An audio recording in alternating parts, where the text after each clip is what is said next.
I wake up, well, I know I'm gonna be the man who wakes up next to you. When I go out, yeah, I know I'm gonna be the man who goes along with you.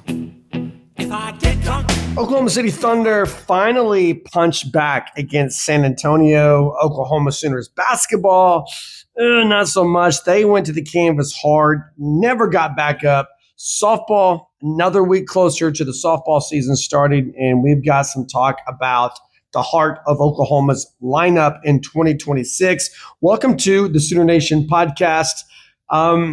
Let's start with the bad. All right, let's start there and work our way out, because by the time the Lloyd Noble Center crowd, what little was there, by the time they started searching for reasons to believe Tuesday night, the truth had pretty much already settled in. Not crept in, not teased. It was there. It was settled. It was firm. Oklahoma's 96-79 loss to Florida, who is the number 19 team in the nation, but it's going to show up in the standings as another double-digit defeat, another conference loss, another frustrating data point in a season that's starting to feel heavier by the game. But if you think this game was decided by the final score or even by Oklahoma's cold shooting early, I think you missed the real story.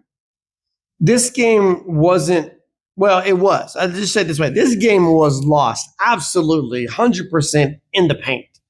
And more importantly, I think it exposed a problem that Oklahoma can't fix with just effort or pride or a hot shooting night, because Florida didn't beat Oklahoma with flair. They muscled up and beat the Sooners with force. And there's always a temptation after losses like this to kind of hunt for the moment, maybe the missed shot, the turnover, the bad call, the possession where momentum swung the other way. But Florida didn't steal this game late. They took it early. The moment that told the truth, I think, came really less than 6 minutes into the first half. Oklahoma holds us, ever so slight 7-6 lead, but they did hold a lead. You got what crowd was there engaged. The game very much felt competitive at that moment, but then Florida goes on a 15-1 run.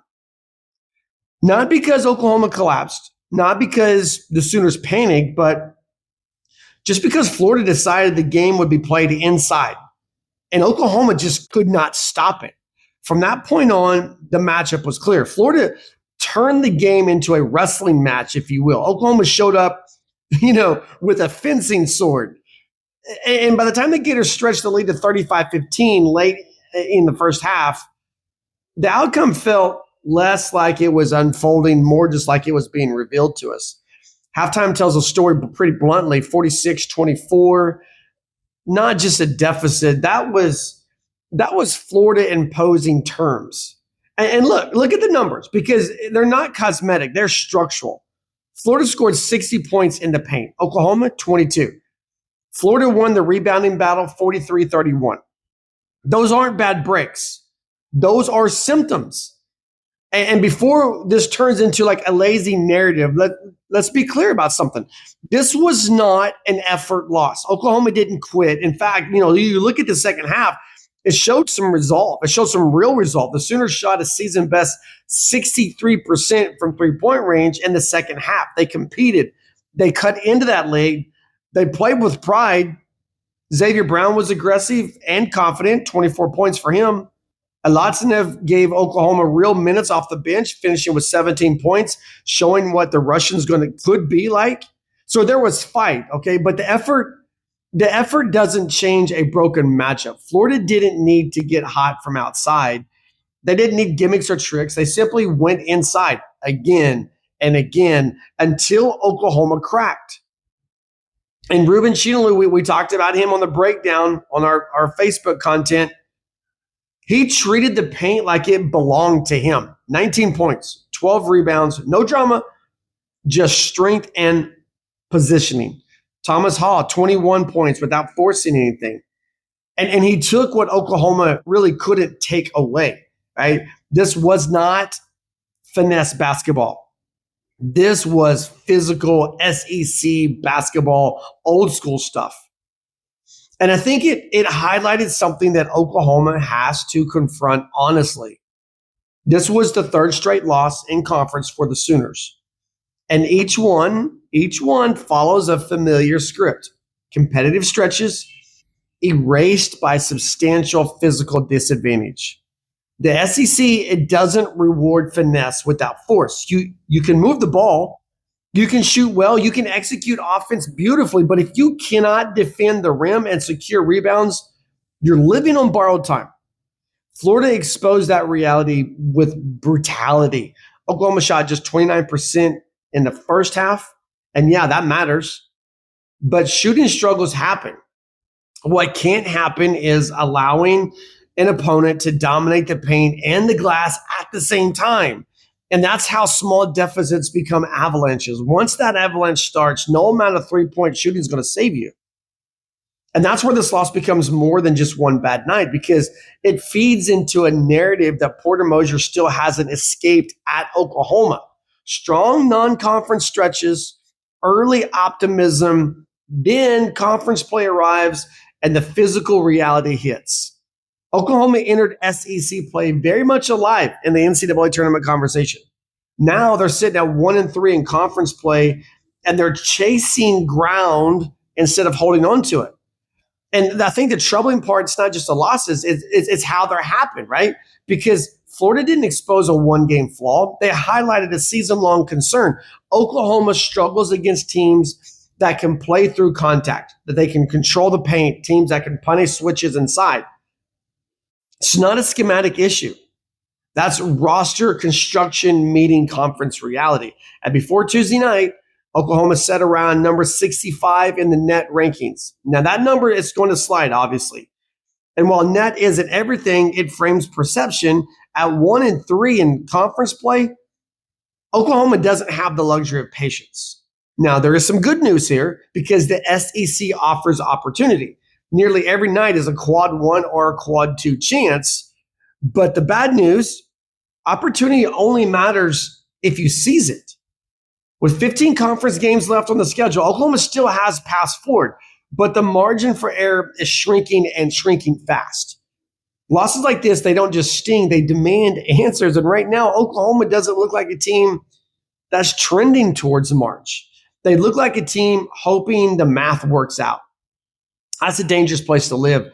And which brings us, to Saturday. Because number 18 Alabama comes to Norman next. Not just another ranked opponent, it's a referendum. Not on effort, not on toughness in theory, but on identity. Can Oklahoma find a way to handle physicality for 40 minutes? Can they defend the paint without collapsing? Can they rebound well enough to turn stops into points? Because if the answer is no, then the opponent doesn't really matter. Alabama's not going to play Florida's exact style, but they'll test Oklahoma's resolve just as thoroughly. You lose that game and the conversation, it's already shifting. It takes another gear in that shift. Now you go from bubble team to must-win mode before January is even over. But if you win, if you find a way to win on Saturday, then Tuesday night just becomes a painful lesson instead of a season-defining warning. But here's the truth Oklahoma has to face. This loss wasn't about shooting variance. It wasn't about unlucky stretches. It wasn't about effort. It was about fundamentals that travel and deficiencies that don't. You cannot give up 60 points in the paint and win games in the SEC. You cannot get out rebounded by double digits and then control the tempo of the game. You can't spot quality teams 20 plus points in the first half. You can't do that and expect late rallies to save you. Florida didn't just beat Oklahoma. They showed the Sooners exactly where they stand and exactly what has to change. So the question now isn't whether Oklahoma can respond. It's whether they will. Whether they will respond before the season slips through their fingers. We're going to change gears, talk about some Thunder basketball and then some Oklahoma softball. I feel like we're inching. I feel like we're just moving so slow, but softball season, it's coming. Oklahoma City Thunder finally are able to handle the San Antonio Spurs and handle them in a big way. That was a huge win for Oklahoma City on Wednesday night, and really, I guess Tuesday night. But for 2.5 quarters, the Thunder, I mean, they were living at an uncomfortable pace. One that they're really not used to anymore, right? Because they're the defending champions, right? They're the best team in the Western Conference. They're at home. And yet the Spurs still have kind of pushing them to where the Thunder can't take control of this game. And that's what makes the third quarter of Oklahoma City's 119-98 win, blowout, by the way, really important. Not because it was flashy, not because it broke highlight reels, but because it was corrective. We finally saw corrective movement against the team that's been a thorn in their flesh.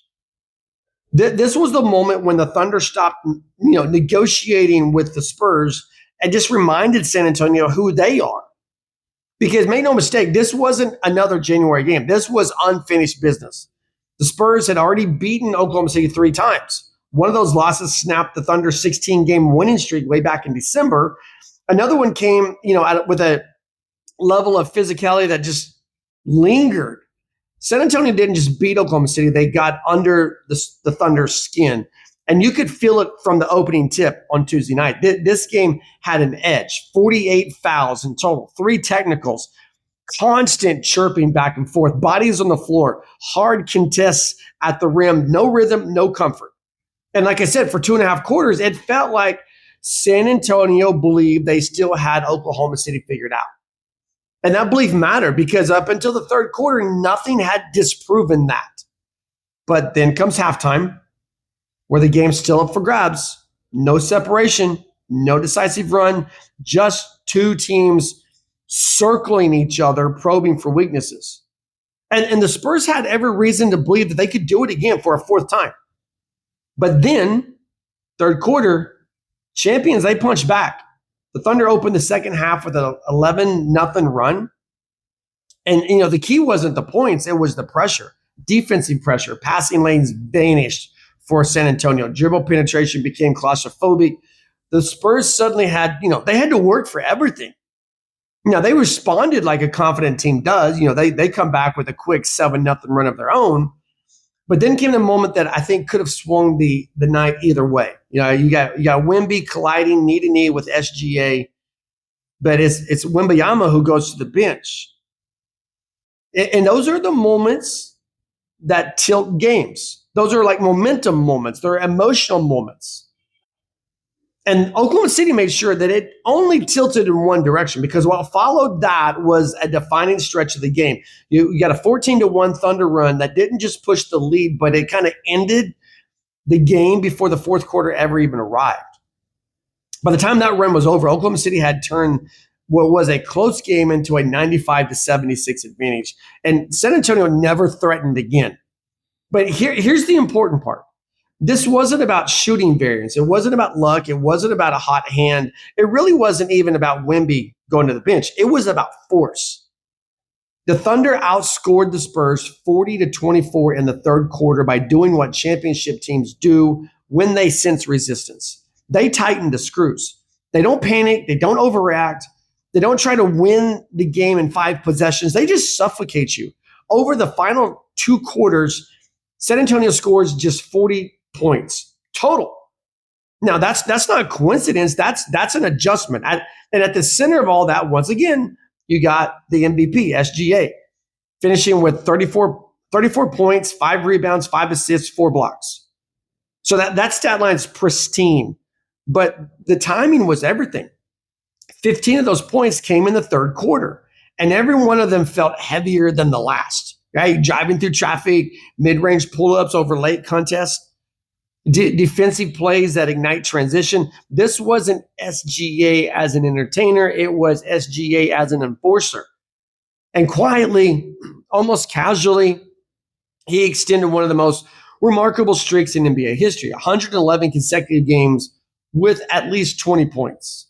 Now, that number doesn't scream the way a triple-double does. It doesn't flood social media, but it tells you everything about Shai's reliability and his understanding of when a game needs him most. The Thunder didn't need 45 points from him. They just needed control. They needed ownership of the moment. And that's exactly what he delivered. But the real reason, I guess the real story of this game, I think it goes beyond just one player. Because the most important takeaway from Tuesday night, I don't think it was individual brilliance. It was collective clarity. Oklahoma City held San Antonio to 40% shooting for the game against a roster that features, we talked about Wemby, you got Castle, and it's a system that's built on pace and creativity. That is a staggering number. And they didn't do it with gimmicks. They did it with discipline. Help defense arrived early. Closeouts were sharp. Physicality wasn't avoided. It was embraced. And the Thunder didn't fear Wemby's presence. They respected it, and then they managed it. 17 points, 7 rebounds. That's a solid night for most players. But for Wembanyama, it felt contained. Then not an accident, preparation, and resolve. Jalen Williams chips in 20 points without forcing the issue. Another quiet reminder of how far he's come as a secondary threat, who understands timing and flow. He didn't hunt shots, he just punished mistakes. And maybe the most telling of all, when the third quarter avalanche hit, the Thunder didn't let up. They didn't shift into cruise control. They didn't start playing not to lose. They just kept defending. They kept attacking. They treated the final 24 minutes of this game like a referendum. That's what championship muscle memory looks like. And that's why this game matters beyond the standings. Oklahoma City already leads the West. This wasn't about positioning. It wasn't even really about revenge, though, that undertone is pretty unmistakable. But this was about reestablishing terms. For all the talk about rivalries being born in the playoffs, some of them start in January when one teams decide it's just tired of being tested by the same opponent again and again and again. The Spurs walked into the Paycom Center believing that they had Oklahoma City figured out. They walked out knowing that the equation had changed. The Thunder are no longer the team improving that it belongs in this league. They're no longer the fun story. They're no longer like a rising threat. They are the champions. And reminding everyone else, where the line is drawn, that's what they do. And on Tuesday night, that line was drawn in the third quarter. And once Oklahoma City crossed it, San Antonio just didn't have the horses to follow through. That's not just a win, guys. That is a statement. All right, the moment you've been waiting for, let's talk Oklahoma softball. Entering the 2026 season, Oklahoma softball does not look like a program searching for offense. It looks like a program that knows exactly where its heartbeat lives. And that distinction matters, especially now, because dynasties don't collapse when stars graduate. They erode when identity slips, when at-bats lose purpose, when pressure moments feel heavier because no one owns them. That's why as Oklahoma settles deeper into life in this conference, I think the most important question surrounding this team, it's not about recruiting rankings or schematic tweaks. It's not even really about who, fills the next lineup slot. It's about anchors. Who steadies the offense when runs are scarce? Who defines tempo when the league tightens its margins? Who owns the momentum when the game asks for a decision? For Oklahoma in 2026, the answer is really clear. There are 3 of them: Ella Parker, Cassidy Pickering, Gabby Garcia. Each one defines a different layer of how Oklahoma scores runs. Together, they're going to form the clearest offensive spine I think this program has carried into a season since it's probably that, Jada Coleman, Tiare Jennings era, which, wasn't that long ago. But this isn't because they recreate the past, though. But this is because Patty Gasso and her crew, they find a way to stabilize the present. And I think you got to start with the access of this lineup, Ella Parker. Every great offense has a hitter who regulates its breathing. Not just a power bat, not just a table setter, but a player who keeps innings from spiraling and keeps pressure pointed in the right direction. By the end of 2025, Parker crossed that invisible but crucial threshold for the Sooners. She stopped being a star bat and became the center of gravity. Pitchers, suddenly, they're adjusting to her. Opponents planned their entire weekends around her at-bats. Teammates relaxed when she stepped into the box. And her numbers were loud. 423 batting average, 15 home runs, 53 RBIs, 789 slugging percentage. But I think her real value was her reliability. In the SEC, where elite pitching compresses everything, Parker became Oklahoma's most dependable offensive constant. I'm struggling with my words now. When the Sooners dropped series for the first time in years, Parker didn't press. When runs were scarce, she didn't expand the zone. She stayed stubbornly herself. And that matters more than raw power. Her at-bats became instructional. Younger hitters learned in real time how unforgiving this league can be and how to survive it without panic. And the defining moment came when the stakes were the highest. In Oklahoma City, opening game of the Women's College World Series, what does she do? Parker steps in against Tennessee and delivers a walk-off 3-run jack that advances the Sooners. That swing wasn't just a win, it was a recalibration. It was Oklahoma reminding itself and everyone else that even in a transitional season, it still had a hitter who could end games with one season. Now, as we're heading into the 2026 season, Parker isn't emerging anymore. She is established. She's the hitter that opposing coaches are going to fear. She's the hitter Patty Gasso is going to trust when things turn chaotic. Every lineup needs gravity. Parker provides it. But then there's the constant, and that's Cassidy Pickering. If Parker defines how the lineup breathes, Pickering defines how it thinks. Her power progression just jumps off the page. Her slugging percentage climbed from 705 to 801 from freshman year to sophomore year. Her home runs rose from 12 to 18. Think about this. This is insane. And just 44 NCAA postseason at-bats, she's already gone yard 10 times. But that's not the core of her value. Pickering's real weapon is discipline. She led Oklahoma in on-base percentage in 2025. She walked 51 times. She once reached base safely in 15 straight plate appearances. Those numbers reflect a hitter who refuses to give pitchers free outs and refuses to let momentum drift. Patty Gasso has even called Pickering very calculated, a hitter who sees balls and strikes early, a hitter who doesn't panic when she's challenged. And that mindset is why she could slide into the leadoff role late in the season without sacrificing damage. She can grind out an 8-pitch walk, or she can ambush a first pitch for a home run. And sometimes she does that in the same weekend. That's the type of versatility that matters in a conference that the Sooners play in. It allows Oklahoma to dictate tempo instead of just reacting to it. Pickering also brings leadership gravity that doesn't show up in the box score. Gasso's been unequivocal. She sees Pickering as a future captain, quote, a woman among girls. That presence shows when the innings tighten. Pickering doesn't speed up. What she does is she slows everything down. She's the connective tissue of the offense, linking patience to power, aggression to discipline. Great offenses, they don't just score runs, they apply pressure relentlessly. Pickering is the engine of that pressure. And then there's the force, the third head of this three-headed monster, Gabby Garcia.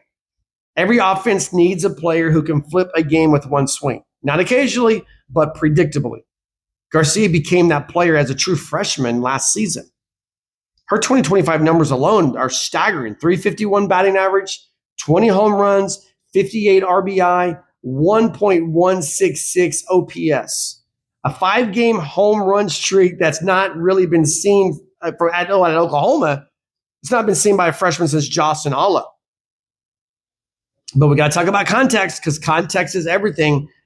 Garcia wasn't hidden, all right? She wasn't protected. She wasn't, Oklahoma's everyday. She was Oklahoma's everyday shortstop and its primary run producer in a lineup where she didn't have someone bookending her.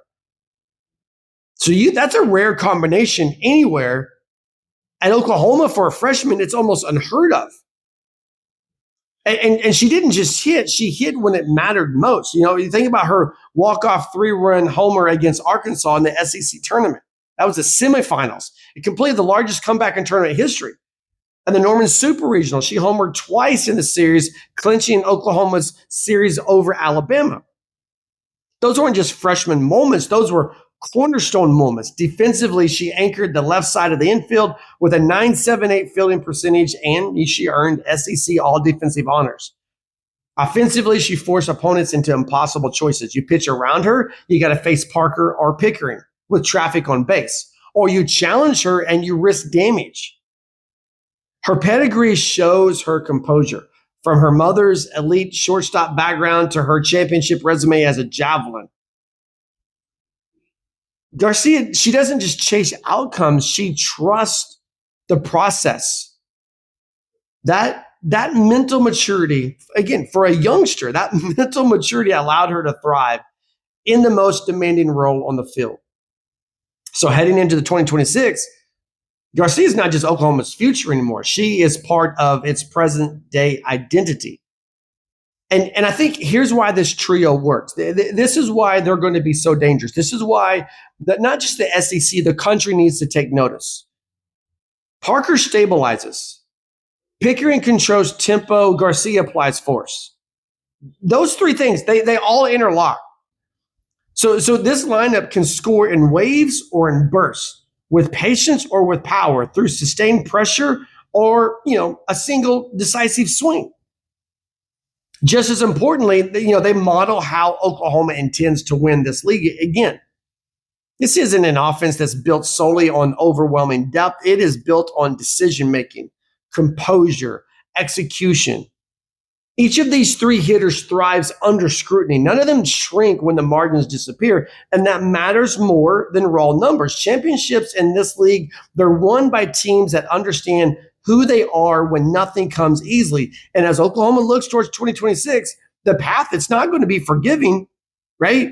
SEC weekends, they don't suddenly soften because Oklahoma won the league in 2025. Absolutely, the postseason pressure is not going to fade. But the offensive foundation, it's already in place. Ella Parker steadies the lineup. Cassidy Pickering sets the tone. Gabby Garcia changes the games. Dynasties endure by identifying their anchors early and then empowering them fully. Oklahoma's done exactly that. The names around them, they may evolve. Roles, they're going to shift. New contributors, they're obviously going to emerge. But the spine of the offense is set. And in a league where nothing is giving and everything is earned, that's a clarity that may be Oklahoma softball's greatest advantage heading into the 2026 season. Obviously, we got a lot more that we're going to talk about over the next couple of weeks as the 2026 softball season approaches. You can find us every day, heartland-sports.com. Our Facebook community is exploding, almost 17,000 followers. Thank you for those of you that are finding us on social media. We're also on Instagram. We've started subscriber content, obviously not 17,000 followers there. Be kind of cool if it was, but we started subscriber content that takes things more in depth. We've got our Oklahoma softball preview for the 2026 season posted exclusively there on our subscriber content. It's at 10 articles strong right now and growing. We'll be dropping another one tonight after I'm finished producing this podcast. Lots and lots and lots happening. But the final thing is this: if you're picking us up on Facebook, if you're picking us up on YouTube, on Apple Podcasts, iHeartRadio, wherever you're finding us, please do us a huge favor. Give us a subscription, give us a like or following. It helps us grow our brand. We hope your week is going amazing. You're halfway through it now, so go out and enjoy the rest of it. We'll have more to talk later on. But I would walk 500